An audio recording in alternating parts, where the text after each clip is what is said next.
Yes, good morning, my dear students. I am Dr. G. Manor, Associate Professor and Head of Department of Zoology, Virasheva College.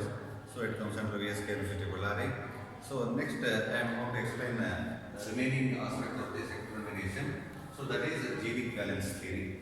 Okay, genic valence theory explained by C.V. Bridges. Okay, and later it is just supported by Wilson in 1909 and Bridges in 1921 and Goldschmidt in 1934. See, in the previous schedule, we have already studied that. So the determination of sex of an organism is going to mainly based on the XX or XY type or XX or X0 type or ZZ or Z0 type, like that. So the allosomes are there. These allosomes, XX chromosomes or XY chromosomes are there. These are mainly responsible for the determination of the sex of an individual, sex of an organism. But here, later what happened, so as and when we gained the knowledge in the genetics, so then C.V. Bridges, the student of this D.H. Morgan, so he did wonderful things in this field, that is in determination of sex of the organism. So according to C.V. Bridges, so determination of sex of an individual or an organism is not just because of the XX or XY chromosomes, allosomes. It is because of the ratio of genes present in the autosomes and allosomes. Okay, so that's why, so after a detailed study, he confirmed it, so it is mainly because of the genes present in the autosomes and allosomes, and he called it as genic valence theory. Genic valence theory. How the genes present in the autosomes and allosomes are going to be so balanced, are present, then according to that one, so that is the sex of the organism is going to be determined here. Okay, that's why what happens here. So what just we have studied the XX XY type, that is not merely a right type. Of course, that is there in the organisms, but apart from that, so the genes which are so present in the XX chromosomes and so autosomes, okay, autosomes and allosomes, they are together decide the sex of the organism, determine the sex of the organism. And what he is going to explain that? So in his genic valence theory, he is going to explain mainly that, so first non-disjunction theory. So he found that the presence of attached females. Attached females, what is attached females? See, attached females are going to be formed because of the non-disjunction of the chromosomes during meiosis. As we all know that meiosis is taking place during gametogenesis. At the time of production of gametes, okay, male gametes and female gametes like sporums and eggs. In case of females at the time of gametogenesis, formation of egg, so those germinal epithelial cells are undergoing meiosis cell division. Where is the meiosis cell division? That is reductional cell division. That means whatever the number of chromosomes are present in an organism, so those chromosomes are going to be reduced exactly to half. Meiosis 1 stage, that is the meiosis 1 anaphase 1 stage particularly. As a result of which what happens, so each the daughter cell will be having exactly half of its original parental number. That is from 2n is there. Then after this, so meiosis then anaphase 1 what happens? n. Okay. Then each gamete will be having n number of chromosomes. That's why n number of chromosomes. But what happens especially regarding so in case of this non-disjunction theory, so at the time of anaphase 1, okay, anaphase 1 or meiosis stage, see those X chromosomes are not going to be so separated. Disjunction means separation, non-disjunction means non-separation. So those X chromosomes are not being separated here. So because of this non-separation of the X chromosomes or non-disjunction of the X chromosomes, so attached females are going to be produced. Attached female means that female is producing 3 types of eggs here. So in one type of egg normally, so n number of chromosomes are present, AX chromosomes are present. In another one, because of non-separation, AXX chromosomes are present here. In another so type of egg, what is it here? So 2X are present, 2X chromosomes are present here. Another one is so not having any X chromosome here. That's why because of this non-separation or non-disjunction of the X chromosomes, so in the anaphase 1 of meiosis stage, what happens? So those so females are going to produce 3 types of eggs. So one is normal AX chromosome, another 2 are the abnormal, one egg is having AX chromosome, it is normal one, and the remaining 2 eggs are abnormal one. They contain one here contain AXX. Here one extra chromosome is attached here. This extra chromosome is attached to this normal chromosomal configuration. That's why it is called as attached X females. These are called as attached X females.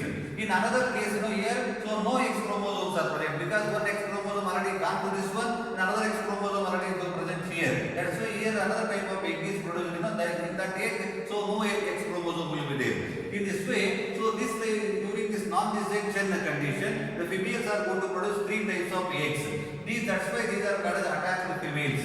And here males are there. These are the males. Okay, these are the normal males. These are the females and these are the normal males. Here normal meiosis is taking place. As a result of normal meiosis, normal males are produced and normal males are producing normal type of gametes. Okay, so 50% of the sperms will be having AX chromosomes, another 50% will be having AY chromosomes. When these eggs are combined with these sperms, then what would be the condition? See, if this egg, normal egg combines with this normal, sperm, then what happens here? AAXX, it develops into normal female. If this egg, normal egg combines with this normal sperm, then it will be AAY. It develops into normal male. But here next we come to this one. Here the special things can be seen here. Abnormal things. This is the abnormal gamete. It is having one extra chromosome attached to the female here. Okay. So here in this if this egg combined with this one, then it will become AA triple X, XX and X triple X. Actually, normal female 2X chromosomes are there, but here one extra chromosome is there. That's why it is called as super female or meta female. It is called as super female or meta female. Okay. And if this egg combines with this one and this 4, then it will become AAXXY. Okay, AAXX and Y. Okay, that is AAXXY. It develops into the female. So here you have to remember that if Y chromosome is there, it should develop into male, but here it is not developing into male. Why? Because here the genes present in both the X chromosomes, that means X chromosomes and A chromosomes. That is autosomes, X chromosomes and autosomes. Okay, the genes present in the autosomes and X chromosomes are mainly playing important role in the determination of sex of an individual. That's why here no Y chromosome is present, because Y chromosome is having very less number of genes. That's why it is not playing any crucial role in determination of the sex of the organism. But here the genes present in the autosomes and allosomes, they are equal here. They are going to play an important role. That's why no Y chromosome is present here. It develops into female. And here if this egg combines with this egg, this 4, it will become AAX0. It is a sterile male. It is a sterile male. Y chromosome is absent here and only one X chromosome is, so that's why it is sterile male. It develops into male. So though Y chromosome is absent here, it develops into male, because here the genic ratio is there between allosomes and the autosomes and allosomes is going to be varied. That's why even in the absence of Y chromosome also it develops into male. But here it is a sterile one. It cannot produce offspring here. And next, if this egg combines with this one, it is going to become AAY0. This develops into male because this Y chromosome, it develops into male, but this male dies. Okay, why? For the survival of an organism, X chromosome is must. If X chromosome is absent, then that dies. That's why here X chromosome is absent, then that is going to be died. Here, though it develops into a male, it dies. In this way, in non-disjunction theory, C.V. Bridges found all these things, and based on these results, he explained this in a systematic way. So here just not merely XX or XY chromosomes are responsible for the determination of sex of an individual. Here genes present in autosomes and allosomes, that means X chromosomes are responsible. Okay, genes present in autosomes and X chromosomes are playing an important role in determination of sex of an organism. Okay, mainly genes here. Okay, not just XX or XY chromosomes here. So genes present in the autosomes and allosomes are mainly responsible for the determination of sex of an organism. That's why the genes, how many genes are present in the X chromosome and how many genes are present in the A chromosome, that means autosomes here. That is the ratio. Based on this ratio, that the sex of an individual is going to be determined. Further, he has given this chart. Here, this chart clearly shows the number of X chromosomes are present here, number of sex of autosomes are present here, and X bar A ratio is, and phenotype sex is. What is the phenotype or sex of an individual? If 2 X chromosomes are there and 2 sex of autosomes are there, then the X bar ratio is 1. Why?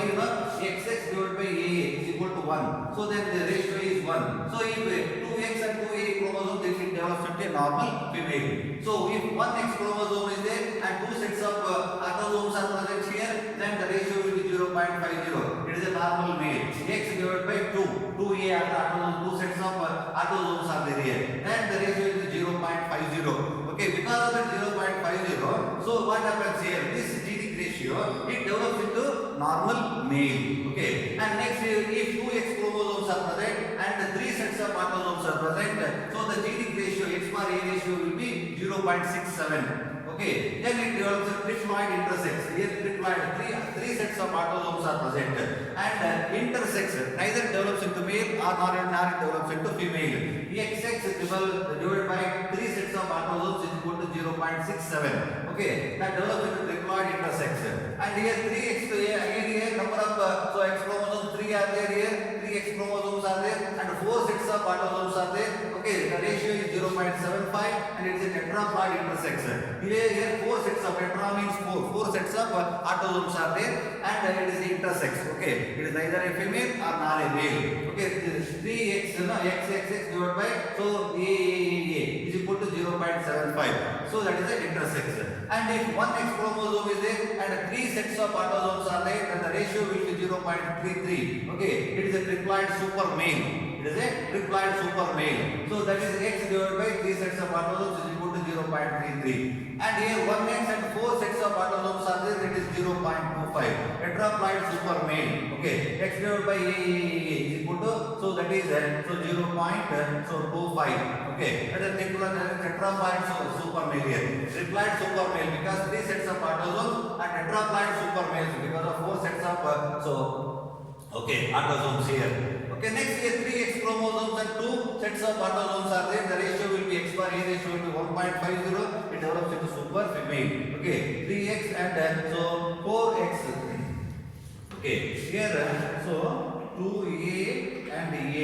Okay, 2 sets of autosomes. Okay, the ratio will be 1.50. And 4 sets of 4X chromosomes are there, 3 sets of so autosomes are there. The X bar A ratio is 1.33 and it is a triploid super female. So X divided by A is equal to 1.3. In this way, based on the ratio of the genes present in autosomes and allosomes, the sex of the individual is going to be determined here. So if the ratio is 1, it is definitely develops into the normal male. If ratio is 0.5, okay, it develops into normal. So if the ratio is 1, X bar A ratio is 1, it develops into normal female. And if ratio is 0.50, it develops into normal, so male. See, if anything that is above 1, if anything that is above 1, that is 1.50 and 1.5 to 1.33, these are super females or meta females. Okay, these are super females or meta females. Above the X bar A ratio is above 1, that leads to super females and super meta females. And if the ratio is so between, that is below 0.50 like 0.33 0.25, so they are the super males. And in between so 0.5 and 1, 0.67 0.75, so they are intersexes. Okay, in this way, so this chart is clearly giving the information about the how the genes present in the autosomes and allosomes are going to play an important role in determination of sex of an individual. Apart from all these things, we can identify even a special type of cases in case of in nature. That is gynandromorphs. Gynandromorph means gyno means so gynecium, female reproductive organ, andro means male organs. Okay, male reproductive structure. Morph means morphology. So morphologically, those organisms are showing both male and female structures. They are called as gynandromorphs. See, okay. See here, for example, you take this zygote 44 plus XX. This is the zygote. It has to be developed into the female organism here 44XX. But what happens here at the time of cleavage? The first cleavage disease. So first cleavage. Okay, so in the first cleavage, what happens here? So it has divided into 2 blastomeres. X, that means here first blastomere, second blastomere. Because of the failure in the separation of the X chromosomes here, one blastomere is getting 44XX, another blastomere is getting 44X0. So after the complete development of this embryo, what happens here? 50% of this the body part which is developed from this blastomere shows female characters, and the body parts that are developed from this blastomere shows male character. The same individual is showing both male and female characters. So that is morphologically, that is called as gynandromorphs. And next, one more important aspect, so I would like to mention here, that is even environment and hormones are also playing important role in determination of sex in some organisms. See, for example, here sex in Bonellia. Bonellia is an ecoroid organism. Here this ecoroid organism shows the female is so nearly 2.5 centimeters it measures, and the male measures so microscopic. It is a small amoeba-like structure, microscopic one. So this male Bonellia is going to be so resided in, okay, and present inside the uterus of this female Bonellia. Here the male Bonellia is a parasite of the female Bonellia. It lives inside the so female Bonellia. See, so larvae of this Bonellia, whatever at the time of reproduction, larvae of Bonellia, if they settle in proboscis, of the female organism, they develop into the male organisms. Okay. Otherwise, if the larvae of Bonellia are so living in water, okay, they develop into female organisms. In case at the time of development of this so larvae in proboscis, if you remove that one before the complete development and keep it in water, it develops into intersex. Okay. So like that here when the larvae is present in the proboscis, of the so female Bonellia, so there it is influenced by the hormones. And that hormone is going to decide the determination, decide the sex of that organism. So that's why because of that hormonal influence, it develops into the male. So when the larva is present in water, here environment is playing important role here. That environment is going to stimulate this larva to develop into the female. Okay, like that. So hormonal and environmental factors are also responsible for the determination of sex of an individual. Okay, this is about sex determination. Okay, thank you.